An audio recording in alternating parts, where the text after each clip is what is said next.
Yani yaklaşık birden bile elektriğimiz yok abi, saat 5, yani yaklaşık 3-4 saat elektriklerimiz yok. Hem ses kirliliğinden abi, yani çok zararlı bir şeydir jeneratörler. Hani mağduruz abi, sana üstleneyim, hani hem benzininden sıkıntılıdır abi, hani çok sıkıntılı bir şey, biliyor musun abi?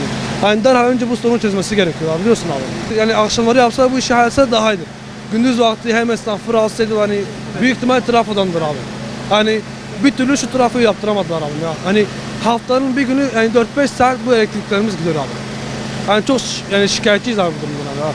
Yani burada bir esnaf olarak ben söylüyorum, hani bir derhal önce bir çözüm bulması gerekiyor abi. Sabahtan beri elektriğimiz yok. Yani saat 1'den beri ta 4,5 saattir elektrik yok. Yani sabahtan beri mağduruz. Ne bir iş yapabiliyoruz, ne bir şey yapabiliyoruz. Şu an dükkanı kapatmak istiyoruz. Soğuktur yani. Arabaları indiremiyoruz, yani perişan olduk yani. Ya buna bir çözüm bulmanız lazım hocam. Bir yardımcı olsunlar.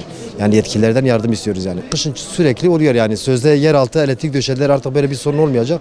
Yani aynı sorunlar yine denkleşiyoruz hocam. Yetkililerden yani bu soruna bir çözüm bulmasını istiyoruz yani. 9'dan beri abi elektriklerimiz kesilmiş. Yani 7-8 saattir elektrikler yok. Bak esnaflar mağdurdur. Yani görüyorsunuz yani insanların telefonu şu an burada program olarak atılması gereken yazılımlar var. Teknik servisler var. Yani yapamıyoruz, mağduruz yani. Bunun için yani bir şeyler el atması lazım yani birilerinin. Böyle olmuyor, insanlar bak bu soğukta kepengini indiremiyor. Normalde aradık da yani yarım saat, bir saat sonra işte gelecek dediler. Yani 7 saattir böyle mağduruz. Yani buna bir çözüm bulunmasını istiyoruz abi. Sürekli bu meydan mahallesi sürekli kaç senedir böyledir.